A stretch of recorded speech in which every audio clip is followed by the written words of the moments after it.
हाँ जी बच्चों, नमस्कार। आप सभी का स्वागत है आपके अपने YouTube channel study with Ritesh में। तो आज की क्लास काफ़ी ज़्यादा इंटरेस्टिंग रहेगी क्योंकि आज की क्लास में हम लोग बिहार पैरामेडिकल 2022 में पूछे गए जीके और हिंदी के सभी प्रश्नों को करने वाले हैं।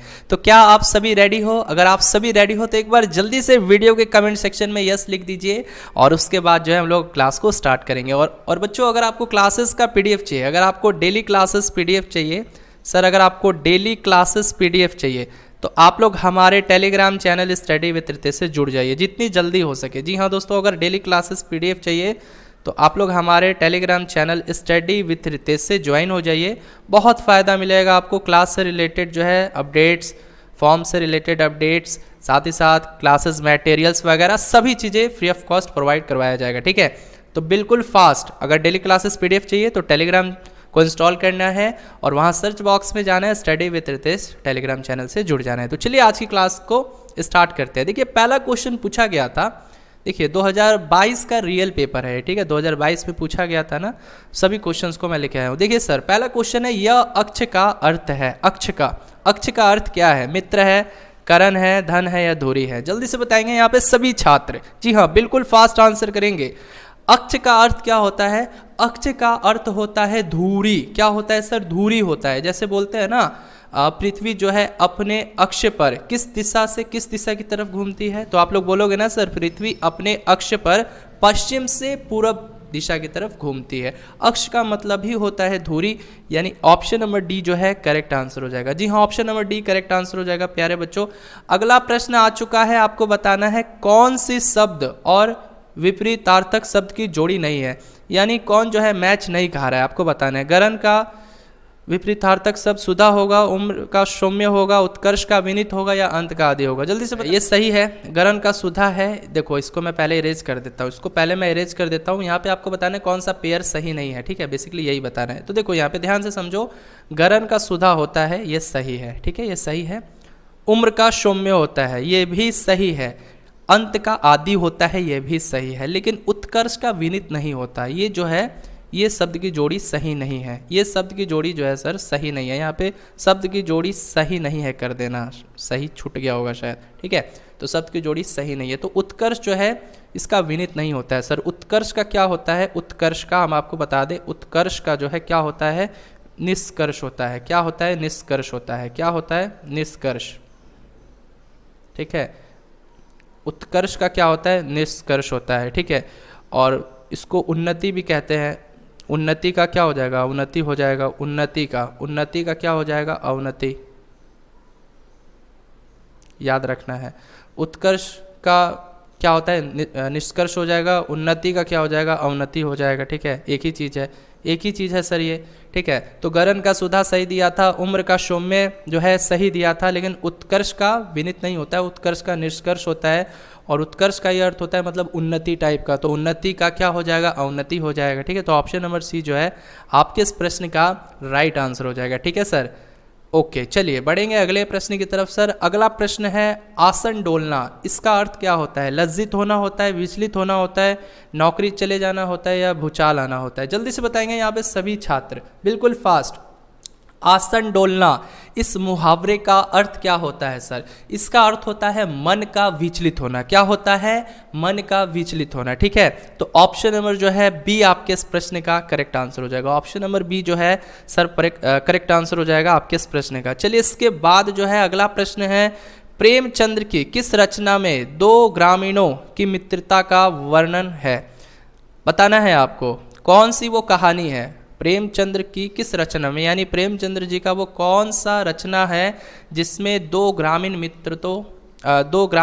की मित्रता का वर्णन है? दो ग्रामीण की मित्रता का वर्णन है। पंच परमेश्वर, सेवा सदन, गवन या गोदान? सभी छात्र बताएंगे यहाँ पे। क्या बात है, क्या बात है बच्चों। ऑप्शन नंबर जो है एक करेक्ट आंसर हो जाएगा, यानी वो पंच परमेश्वर था। ठीक है, वो कौन सी रचना थी? पंच परमेश्वर रचना थी, जिसमें जो है दो मित्रों का वर्णन किया गया है ना, दो ग्रामीण मित्रों का वर्णन किया गया था। क्या नाम था उन दोनों मित्रों का? बताओ। हाँ, जुम्मन शेख और अलगू चौधरी। याद है, पढ़े हो? जुम्मन शेख और अलगू चौधरी। ठीक है, जी हाँ, अलगू चौधरी। तो बच्चों ये क्वेश्चन दोबारा पूछा जा सकता है, तो आपको जो है ध्यान देना है, ऐसे प्रश्न जो है रिपीटेड हो जाते हैं, ठीक है। तो प्रेमचंद्र की कौन सी रचना थी? पंच परमेश्वर रचना थी। इसमें दो मित्र थे, जुम्मन शेख और अलगू चौधरी, ठीक है। चलिए, अच्छी बात है। इसके बाद अगला प्रश्न है, महादेवी वर्मा कि गौरा में, गौरा क्या थी? महिला थी, बकरी थी, भैंस थी या गाय थी? जल्दी से बताएंगे यहाँ पे सभी छात्र। ये तो सभी बच्चों को याद होगा, ये क्वेश्चन काफ़ी बार जो है आ चुका है और ये काफ़ी इंपॉर्टेंट क्वेश्चन हो जाता है। तो आपको बताना है कि महादेवी वर्मा की एक रचना थी गौरा, उसमें गौरा जो है क्या थी? गौरा क्या है? तो गौरा बच्चों, वेल डन बच्चों, क्या? गाय। जी हाँ, गाय। ऑप्शन नंबर डी जो है आपके प्रश्न का करेक्ट आंसर हो जाएगा, ठीक है, गाय। चलिए चलिए, इसी के साथ बढ़ेंगे अगले प्रश्न की तरफ। अगला प्रश्न है सर, कर का मन का डारी दे, मन का फेर। इसमें मन का अर्थ क्या है? मन का अर्थ 40 शेर का, या माला का दाना, या दिल का, माला का दाना या दिल का? जल्दी से बताएंगे, इसमें सभी छात्र बताएंगे, जल्दी से बताएंगे यहाँ पे सभी छात्र।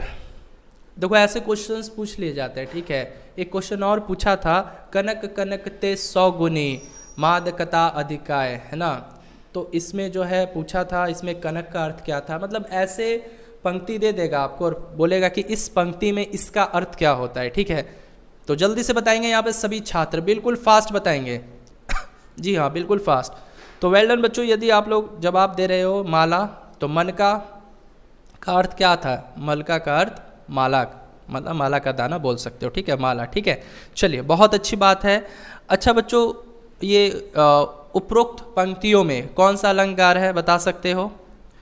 इस पंक्ति में कौन सा अलंकार है? तो ये भी याद रखना है सर, यमक अलंकार है। कौन सा अलंकार है? यमक, चमक नहीं, यमक लिखना है, यमक, यमक अलंकार है, ठीक है, यमक अलंकार याद रखना है, ठीक है।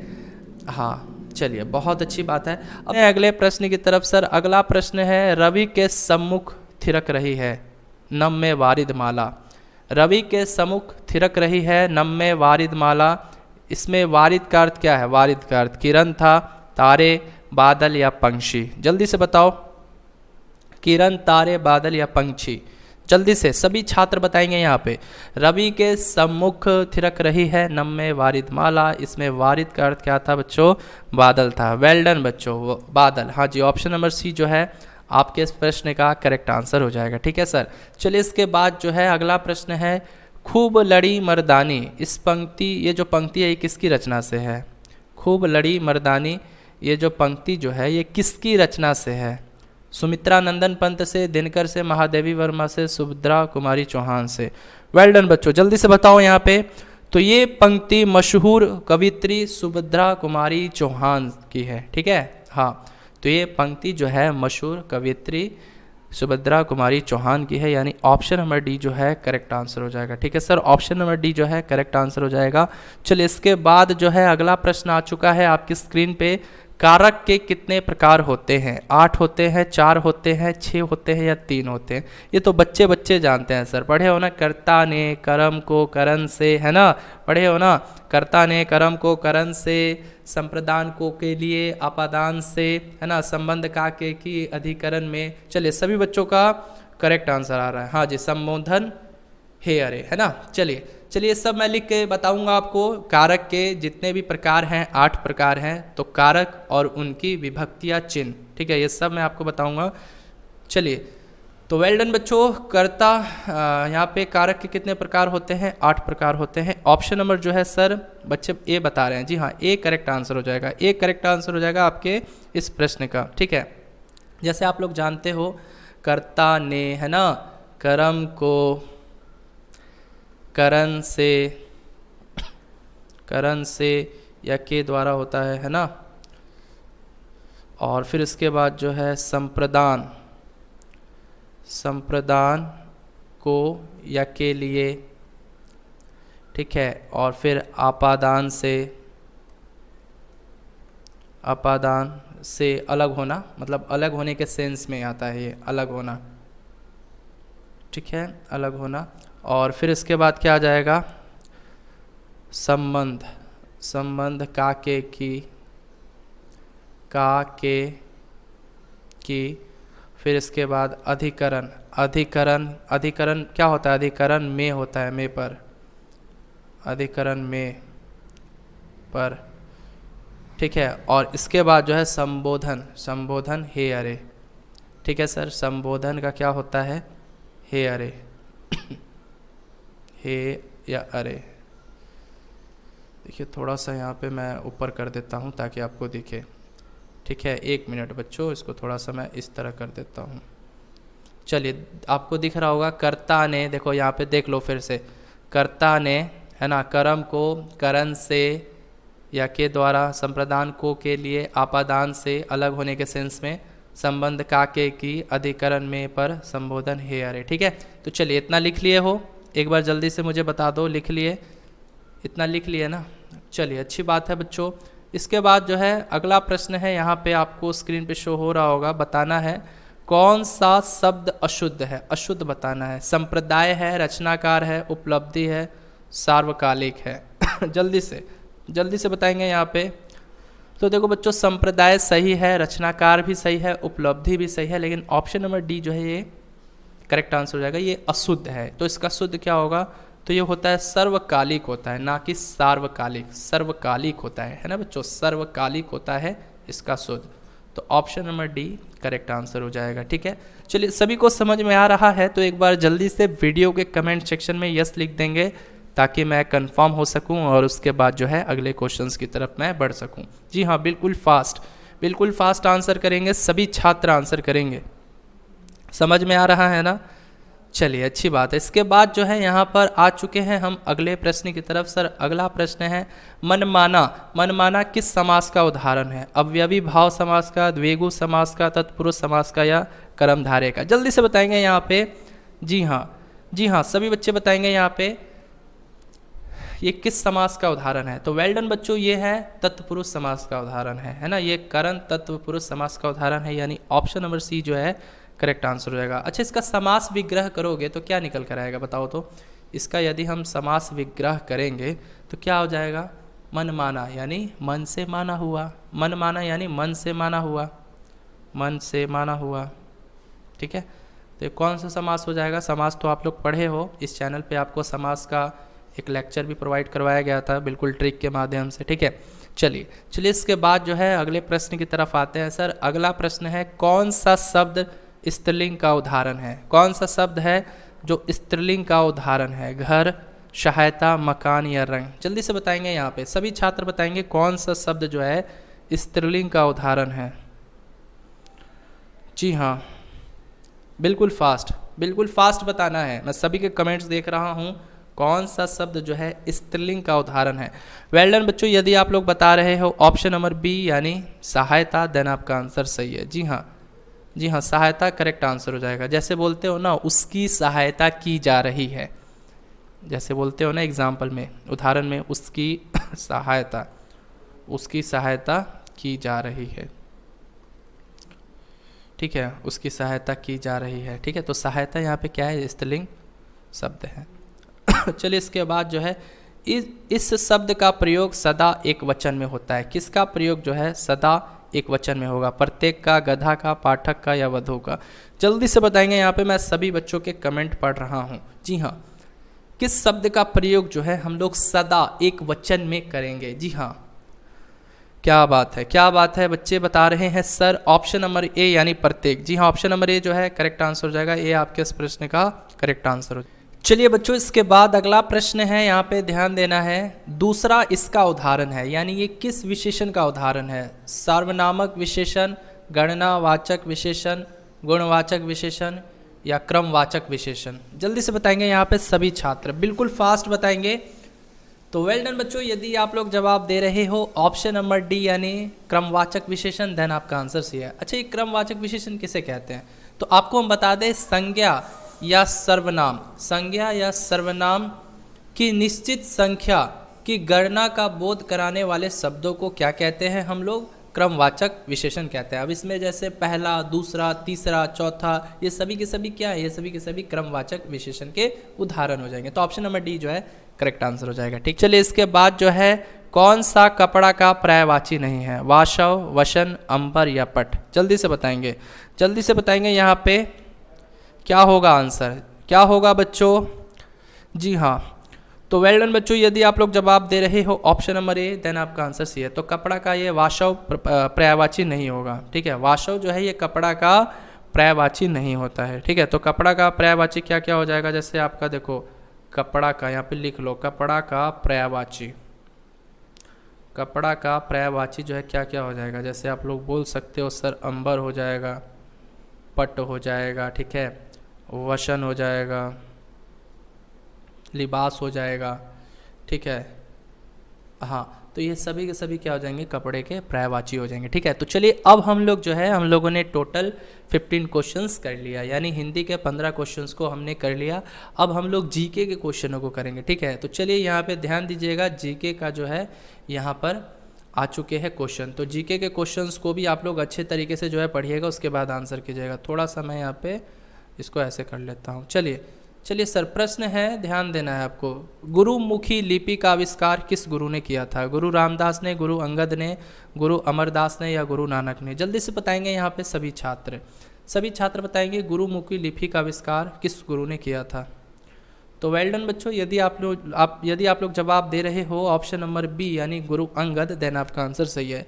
तो गुरुमुखी लिपि का आविष्कार जो है किसने किया था? गुरु अंगद ने किया था। जी हाँ, ऑप्शन नंबर बी जो है करेक्ट आंसर हो जाएगा। ठीक है, तो गुरुमुखी लिपि का आविष्कार किसने किया था? गुरु अंगद ने किया था। चलिए इसके बाद जो है अगला प्रश्न आ चुका है आपकी स्क्रीन पे। एलिफेंटा की गुफाएं, एलोरा की गुफाएं, याद करो मैंने बताया था ये सब कहाँ पर है? बिहार में है, एमपी में है, यूपी में है या महाराष्ट्र में है? जल्दी से बताना है यहाँ पे सभी छात्र। एलिफेंटा की गुफाएं हो गया, एलोरा की गुफाएं हो गया, ये सभी के सभी कहाँ पर है सर? बिहार में, एमपी में, यूपी में या महाराष्ट्र में? वेल डन बच्चों, यदि आप लोग जवाब दे रहे हो ऑप्शन नंबर डी यानी महाराष्ट्र में, देन आपका आंसर सही है। ठीक है, तो ये महाराष्ट्र में है। ठीक है, महाराष्ट्र में है। साथ ही साथ ये भी लिख लो, पूछा जा सकता है एलोरा की गुफाएं, ये भी पूछा जा सकता है कि ये कहाँ पर है। तो एलोरा की गुफाएं कहाँ है? तो ये भी याद रखना है सर, ये भी महाराष्ट्र में है। कहाँ है? ये भी महाराष्ट्र में है। ठीक है, चलिए बहुत अच्छी बात है। अगले प्रश्न की तरफ आते हैं सर। अगला प्रश्न है, बांग्लादेश का राष्ट्रीय प्रतीक क्या है? यानी इस देश का जो राष्ट्रीय प्रतीक है वो क्या है? मछली है, कमल है, ईगल है या शेर है? जल्दी से बताएंगे यहाँ पे बांग्लादेश का जो राष्ट्रीय प्रतीक है वो क्या है? मैं देख रहा हूँ सभी बच्चे के कमेंट। जी हाँ, मैं सभी बच्चे के कमेंट देख रहा हूँ, जल्दी से मुझे बता दो क्या बात है। तो बांग्लादेश का जो राष्ट्रीय प्रतीक है वो है कमल का फूल। जी हाँ, क्या है? कमल का फूल, यानी ऑप्शन नंबर बी जो है करेक्ट आंसर हो जाएगा। देखो बांग्लादेश से रिलेटेड ना काफ़ी प्रश्न पूछे जा चुके हैं, आपकी बिहार पैरामेडिकल की परीक्षा में। जैसे एक प्रश्न ये भी था कि बांग्लादेश कब आज़ाद हुआ था, बता सकते हो? तो जल्दी से बता दो यहाँ पे बांग्लादेश जो है, बांग्लादेश का सृजन कब हुआ, यानी बांग्लादेश कब आज़ाद हुआ? सृजन कब हुआ यानी बांग्लादेश कब आज़ाद हुआ था? तो वेल डन बच्चों, ये 1971 ईस्वी में। जी हाँ, 1971 ईस्वी में जो है बांग्लादेश का सृजन हुआ, यानी बांग्लादेश आज़ाद हुआ। देखो बांग्लादेश की बात आई है, यहाँ की राजधानी क्या है? तो आप सभी जानते हो ढाका है। मुद्रा क्या है सर? मुद्रा यानी करेंसी टका है। ठीक है, ये भी याद रखना। और बांग्लादेश में गंगा नदी को किस नाम से जाना जाता है? बताओ। बांग्लादेश में देखो प्रश्न पूछा जा सकता है सर, प्रश्न ऐसे पूछा जा सकता है कि बांग्लादेश में है ना, यहाँ पे लिख लो, बांग्लादेश में गंगा नदी को किस नाम से जाना जाता है? किस नाम से जाना जाता है? तो आपको बता दें किस नाम से जाना जाता है? पद्मा नाम से जाना जाता है, पद्मा। ठीक है, हाँ याद रखना है। ठीक है, चलिए इसके बाद जो है अगला प्रश्न आ चुका है आपकी स्क्रीन पे। सर अगला प्रश्न है, सोवियत संघ का विघटन कब हुआ, यानी ये बर्बाद कब हुआ? बताओ, 2010 में, 1980 में या 2000 ईस्वी में या 1991 ईस्वी में? तो वेल डन बच्चों, यदि आप लोग जवाब दे रहे हो ऑप्शन नंबर डी यानी 1991 ईस्वी में, है ना, 1991 ईस्वी में, देन आपका आंसर सही है। जी हाँ, 1991 ईस्वी में जो है सोवियत संघ का विघटन हुआ था। चलिए अब इसके बाद बात करेंगे हम लोग नाटो की स्थापना कब हुई थी? 1975 में, 1949 में, 2000 ईस्वी में या 1996 ईस्वी में? नाटो सर इसका फुल फॉर्म क्या होता है? इसका फुल फॉर्म होता है, देखो एन से क्या होता है? नॉर्थ होता है। एन से क्या होता है? नॉर्थ होता है। ए से अटलांटिक होता है। क्या होता है? अटलांटिक, ठीक है, ए से अटलांटिक होता है। और यहाँ पे टी से क्या होता है सर? ट्रेटी होता है। ट्रीटी। और ओ से क्या होता है? ओ से ऑर्गेनाइजेशन होता है। ऑर्गेनाइजेशन, ठीक है। तो याद रखना है नॉर्थ अटलांटिक ट्रीटी ऑर्गेनाइजेशन, ठीक है। तो इसकी स्थापना कब हुई थी सर? ये भी बता दो। तो ये हुआ था देखो 4 अप्रैल 1949 को, ठीक है। 4 अप्रैल 1949 ईस्वी को जो है नाटो की स्थापना हुई थी। तो नाटो की स्थापना कब हुई थी? तो 4 अप्रैल 1949 को। इसका फुल फॉर्म क्या होता है? एन से नॉर्थ हो जाएगा, ए से अटलांटिक हो जाएगा, टी से ट्रीटी हो जाएगा, ओ से ऑर्गेनाइजेशन हो जाएगा। सभी को समझ में आ रहा है? चलिए इसके बाद जो है अगले प्रश्न की तरफ आते हैं। सर अगला प्रश्न है, अमेरिका के 46वें राष्ट्रपति कौन बने थे? ओबामा, क्लिंटन या बाइडेन या बुश जूनियर? जल्दी से बताएंगे यहाँ पे, सभी छात्र बताएंगे अमेरिका के जो 46वें राष्ट्रपति थे सर वो कौन थे? तो जी हाँ, जो बाइडेन थे, यानी ऑप्शन नंबर जो है मैं बात करूँगा तो सी जो है आपके इस प्रश्न का करेक्ट आंसर हो जाएगा, जॉन बाइडेन, ठीक है। वेल डन, जो बाइडेन, हाँ। चलिए इसके बाद जो है भारत के 13वें राष्ट्रपति का नाम क्या था? भारत के जो 13वें राष्ट्रपति उनका नाम क्या है? हामिद अंसारी, अब्दुल कलाम, प्रणब मुखर्जी या कोविंद? जल्दी से बताएंगे यहाँ पे सभी छात्र, भारत के जो हमारे 13वें राष्ट्रपति हैं उनका नाम क्या है? तो वेल डन बच्चों, प्रणब मुखर्जी। जी हाँ, प्रणब मुखर्जी ये 13वें राष्ट्रपति का नाम था, ठीक है। ऑप्शन नंबर सी जो है करेक्ट आंसर हो जाएगा, ठीक है। चलिए अभी जो है मैं आपको एक क्वेश्चन एज ए होमवर्क के रूप में देना चाहूँगा, ठीक है।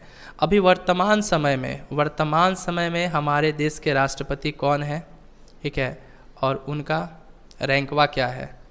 वर्तमान समय में राष्ट्रपति कौन है, उनका स्थान कौन सा है, यानी कौन से नंबर के वो राष्ट्रपति हैं, ठीक है। तो ये आपको वीडियो के कमेंट सेक्शन में बताना होगा। मैं जानता हूँ बहुत से बच्चे जानते होंगे, बहुत से बच्चे नहीं भी जानते होंगे, बट कोई बात नहीं, आप लोग को मैं जितना होमवर्क दूँ आप लोग हर एक क्वेश्चन का आंसर जो है वीडियो के कमेंट सेक्शन में अवश्य दीजिएगा, मे भी क्वेश्चन पूछा जा सके, ठीक है। तो वर्तमान समय में देश के राष्ट्रपति कौन है और उनका स्थान कौन सा है ये भी आपको बताना है। चलिए बहुत अच्छी बात है बच्चों। इसके बाद बढ़ेंगे हम लोग अगले प्रश्न की तरफ। अगला प्रश्न है, वेटिकन का क्षेत्रफल एकड़ों में कितना है? वेटिकन सिटी जो कि दुनिया की सबसे छोटी मानी जाती है, दुनिया की सबसे छोटा देश है। मतलब अगर मैं पूछूं विश्व का सबसे छोटा देश कौन सा है? वेटिकन सिटी है। तो इसका क्षेत्रफल जो है एकड़ में पूछा गया है, तो एकड़ में कितना है, क्या जवाब दोगे? तो जी हाँ, 440 एकड़। ऑप्शन नंबर सी जो है करेक्ट आंसर हो जाएगा, ठीक है। तो ये जो है विश्व का सबसे छोटा देश है। विश्व का सबसे छोटा देश कौन सा है? वेटिकन सिटी है, वेटिकन सिटी, ठीक है। याद रखना है सर, काफ़ी इंपॉर्टेंट क्वेश्चन हो जाता है। चलिए इसके बाद जो है अगले प्रश्न की तरफ आते हैं। अगला प्रश्न है, नेल्सन मंडेला ये कितने समय तक जो है कारागार में रहे, यानी जेल में रहे? 18 वर्ष, 18 पास, 40 वर्ष, 18 दिन? जल्दी से बताएंगे यहाँ पे। देखो बच्चों, यहाँ पे जो ये क्वेश्चन था ना बोर्ड की तरफ से, क्वेश्चन तो सही था लेकिन ऑप्शंस गलत दिया हुआ था, ठीक है।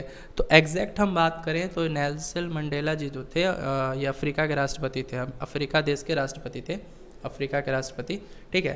तो ये लगभग मैं बताऊं आपको तो 27 वर्ष तक, जी हाँ 27 वर्ष तक जो है जेल में रहे थे, 27 वर्ष तक, 27 साल तक, ठीक है। चलिए अच्छी बात है। हाँ, तो ये जो है ऑप्शंस गलत बोर्ड के द्वारा दिया गया था, तो फिलहाल जो है इस क्वेश्चन में जितने भी ऑप्शन दिए गए सभी के सभी गलत हैं। चलिए इसके बाद जो है अगला प्रश्न है, वह प्राणी जिसका शरीर शेर का और सिर मानव का है कहलाता है? क्या कहलाता है? सेंटोर कहलाता है, गाइया कहलाता है, पांडोरा कहलाता है या सिफिनिक्स कहलाता है? क्या कहलाता है? जल्दी से बताएंगे यहाँ पे सभी छात्र। जी हाँ, सभी छात्र बताएंगे कि कौन सा प्राणी है सर, कौन सा प्राणी है जिसका शरीर जो है शेर जैसा रहेगा लेकिन सर जो है वो मानव की तरह रहेगा? तो वो कौन सा प्राणी है? सिम्फकस है, सिम्फकस, यानी ऑप्शन नंबर डी जो है करेक्ट आंसर हो जाएगा, सिम्फकस। ठीक है, option number D correct answer हो जाएगा। चलिए इसके बाद जो है अगला प्रश्न है, भारत में केंद्रीय मंत्री बनने वाली प्रथम महिला कौन थी? कौन थी? सुचेता कृपलानी जी, सरोजिनी नायडू, सुषमा स्वराज, राजकुमारी अमृता कौर। जल्दी से बताएंगे, यहाँ पे जल्दी से बताएंगे, सभी छात्र बताएंगे। भारत में केंद्रीय मंत्री बनने वाली जो प्रथम महिला थी वो कौन थी सर? तो वेल डन बच्चों, अगर आप लोग जवाब दे रहे हो राजकुमारी अमृता कौर। जी हाँ, सारे बच्चे आंसर दे रहे हैं ऑप्शन नंबर डी, यानी राजकुमारी अमृता कौर जो है सही जवाब हो जाएगा। तो भारत में केंद्रीय मंत्री बनने वाली जो प्रथम महिला थी वो कौन थी? राजकुमारी अमृता कौर थी। ठीक है, option number D correct answer हो जाएगा। चलिए, भारत को किला किसे कहा जाता है? आशा भोंसले जी को, या सरोजिनी नायडू को, या देविका रानी को, या लता जी को? किसे? भारत को किला। तो भारत को किला के नाम से जो है किसको जानते हैं हम लोग? जल्दी से बताओ। जी हाँ, किसको जानते हैं? जल्दी से बताएंगे यहाँ पे सभी छात्र। जितने भी बच्चे वीडियो को देख रहे हैं, कृपया करके आप सभी बच्चे, आप सभी छात्र जो है हर एक प्रश्न का जवाब देंगे। तो भारत को किला किसे कहा जाता है सर? ये कहा जाता है किसे? सरोजिनी नायडू को। क्या बात है, जी हाँ, ऑप्शन नंबर बी जो है करेक्ट आंसर हो जाएगा, सरोजिनी नायडू। ठीक है, लेकिन यदि आपसे बोलता स्वर कोकिला, स्वर कोकिला किसे कहा जाता है? तो ये कहा जाता है लता मंगेशकर जी को, लता मंगेशकर जी को। ठीक है, तब ऑप्शन नंबर डी आंसर हो जाएगा। ठीक है, चलिए इसके बाद जो है किसने 3 गति के नियम बतलाए? गति के 3 नियम किसने दिए थे सर? कैल्विन ने, न्यूटन ने, फैराडे ने, या आइंस्टीन ने? आप सभी जानते हो कि गति के 3 नियम किसने दिया था सर? आइजैक न्यूटन साहब ने दिया था। ऑप्शन नंबर बी जो है करेक्ट आंसर हो जाएगा। वो तीनों नियम क्या है जान लीजिए, ये भी पूछा जा सकता है। तो फर्स्ट नियम जो था वो ये था, v बराबर u प्लस एटी था फर्स्ट नियम, फर्स्ट इक्वेशन। दूसरा जो नियम था वो क्या था? s बराबर यू टी प्लस में हाफ एटी स्क्वायर। और जो तीसरा इक्वेशन था वो क्या था बच्चों? v स्क्वायर बराबर में u स्क्वायर प्लस में 2as। ठीक है, तो ये 3 नियम जो है गति के दिए कौन? न्यूटन साहब। ठीक है, याद रखना है, काफ़ी इंपॉर्टेंट क्वेश्चन हो जाता है। चलिए इसके बाद जो है अगला प्रश्न है पोइज, पोइज कह लो या पोइज कह लो, पोइज ये किसकी इकाई है? शक्ति की, कार्य की, श्यानता की, या पृष्ठ तनाव की? जी हाँ, तो ये विस्कोसिटी की यानी श्यानता की इकाई होती है। ठीक है, जी हाँ, ऑप्शन नंबर सी जो है करेक्ट आंसर हो जाएगा। ठीक है, ओके। हाँ सर, देखो शक्ति की बात करें, यहाँ पे ध्यान से समझना। शक्ति, शक्ति का ऐसा यूनिट क्या होता है? पावर का, पावर का ऐसा यूनिट क्या होता है? वाट होता है। आप सभी जानते हो क्या होता है? वाट होता है। कार्य, कार्य का क्या होता है? जूल होता है। आप सभी जानते हो सर। देखो पृष्ठ तनाव की बात करें तो ये क्या होता है? ये होता है फोर्स अपॉन लेंथ होता है। तो फोर्स का क्या होता है? न्यूटन होता है। और लेंथ का क्या हो जाएगा? मीटर हो जाएगा। तो ये न्यूटन प्रति मीटर हो जाता है। न्यूटन प्रति मीटर इसका ऐसा यूनिट हो जाएगा। ठीक है, हाँ, न्यूटन प्रति मीटर। चलिए इसके बाद जो है अगला प्रश्न आपकी स्क्रीन पे आ चुका है सर। प्रश्न है, यह समुद्र की गहराई मापने के लिए काम में आता है? फेंटोमीटर, अल्टीमीटर, अल्ट्रासोनोस्कोप, या गायरोस्कोप? जल्दी से बताएंगे यहाँ पे सभी छात्र। मैं सभी बच्चे के कमेंट देख रहा हूँ। देखो ये फेंटोमीटर नहीं, इसको फैदोमीटर कह लो। फैदोमीटर कहोगे सबसे सही रहेगा, फैदोमीटर। कभी कभी बोर्ड के द्वारा जो है ऑप्शंस को में भी थोड़ा सा इधर उधर देखने को मिल जाता है। ठीक है, तो फैदोमीटर जो है राइट आंसर हो जाएगा, फैदोमीटर,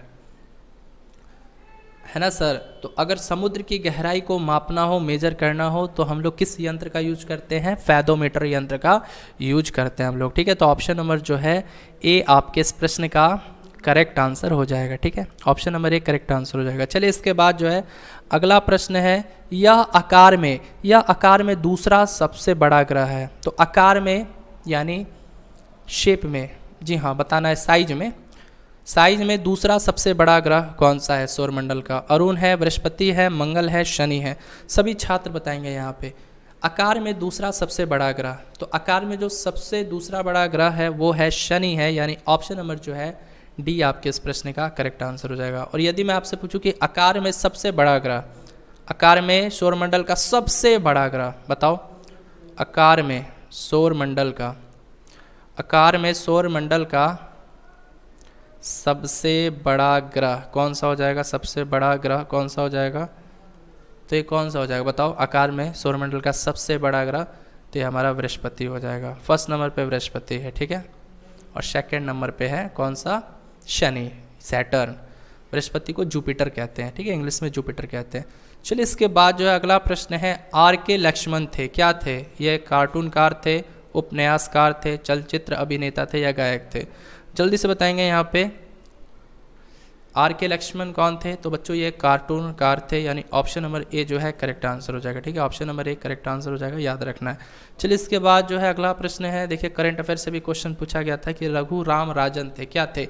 ये इसरो के अध्यक्ष थे या सर्वोच्च न्यायालय न्यायाधीश थे या आरबीआई के भूतपूर्व गवर्नर थे या न्यायाधीश थे उच्च न्यायालय के? जल्दी से बताएंगे यहाँ पे क्या आंसर दिए थे आप लोग, बताओ इस प्रश्न का जवाब क्या होगा? जल्दी से बताएंगे हमारे सभी छात्र इस प्यारे से प्रश्न का जवाब देंगे। रघुराम राजन थे, क्या थे ये? रघुराम राजन जो थे ये क्या थे?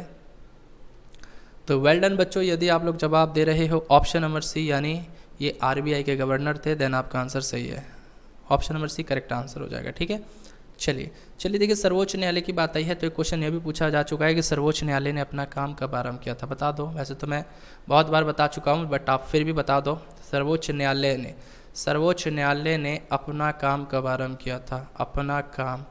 अपना काम जो है कब आरंभ किया था? तो जी हाँ, अपना काम जो है कब आरंभ किया था सर्वोच्च न्यायालय ने? वेल डन बच्चों, यदि आप लोग बता रहे हो 28 जनवरी 1950, जी हाँ 28 जनवरी 1950, देन आपका आंसर सही है, याद रखना है, ठीक है, याद रखना है। चलिए इसके बाद जो है अगला प्रश्न है सर, देखिए ध्यान दीजिएगा, अगला प्रश्न है वाजपेयी जी के साथ किसको भारत रत्न से सम्मानित किया गया था? CNR राव को या सचिन को या मदन मोहन मालवीय जी को या लता मंगेशकर जी को? जल्दी से बताएंगे।